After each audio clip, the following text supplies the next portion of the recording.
Hello, classmates. In this session, two, we're talking about the adoption of technology and how people adopt it and why they adopt it at different rates.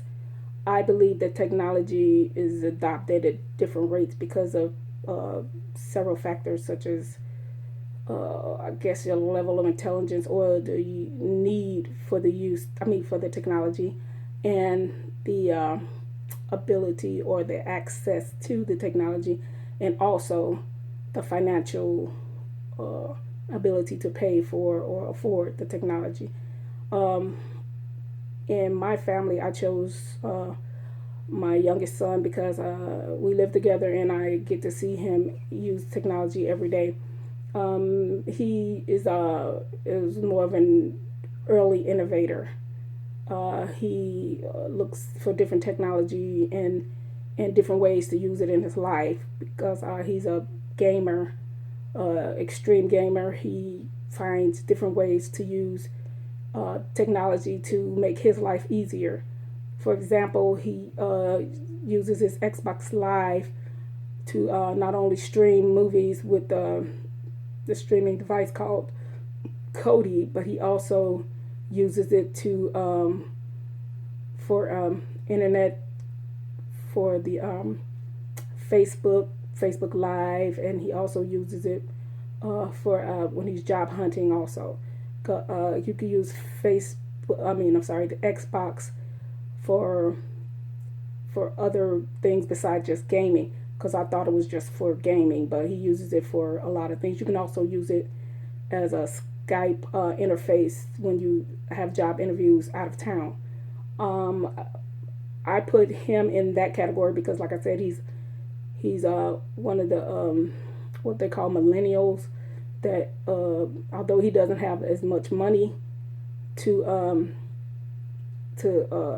use get technology that's like very expensive when it first comes out, he usually finds ways to get the technology um, when it becomes like aware to everybody else when it becomes available, and he uses the technology to his advantage, and he usually implements it in his life, like I said, to communicate with his friends and for job interviews, and like I said, for gaming with people in different countries, ages, genders, etc. And I put him in this category because, like I said, he is one of the millennials. They're very, very smart, very intelligent. They embrace technology way faster than somebody in my uh, generation, which I prefer to call myself a laggard. I use it when it's available, when it becomes very affordable, because sometimes technology, when it first comes out, is very, very expensive. I usually am one of the last people to use technology. But these days, with being able to go to school online, I embrace technology because I was able to fulfill one of my goals in life that I've had for the longest, besides having children and other careers.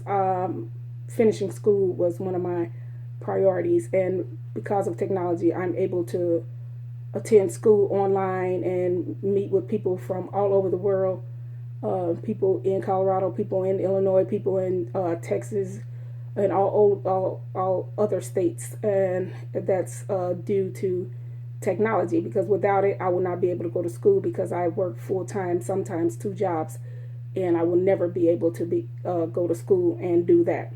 And especially at my age, going into a school where you have to carry books and go up and downstairs and run all around and class to class is a bit much for me at my age. Uh, if I could change my category in the adoption area, I would want to be an innovator.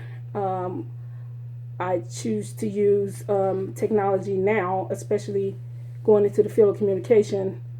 Um, I would probably use it as a blogger because you could introduce information to people, and you could get information from people by just simply blogging, because people put their thoughts and ideas in blogs. When you create a blog that's good enough, people will respond to it. And if you put it out there and you have it very well like advertised or presented, people will actually add their ideas and comments and give you critique. You might not like all the critique, but that goes with the territory.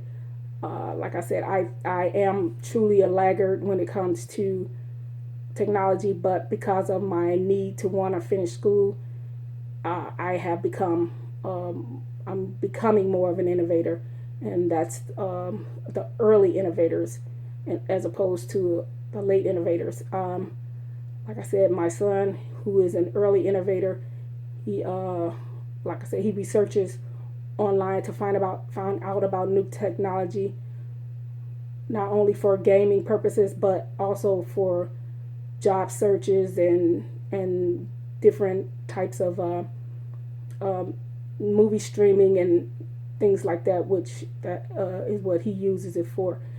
But like I said, for me, and I am definitely a laggard when it comes to technology.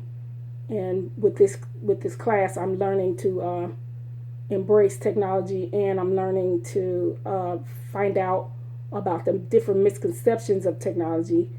And I find out that I was a dystopian because I didn't believe that technology was totally necessary and that it was evil. But now I feel that because technology is an inanimate thing, so to speak, it's people that make things bad, not the things themselves. With that being said, that's all I have to say about the adoption theory or the adoption curve of technology.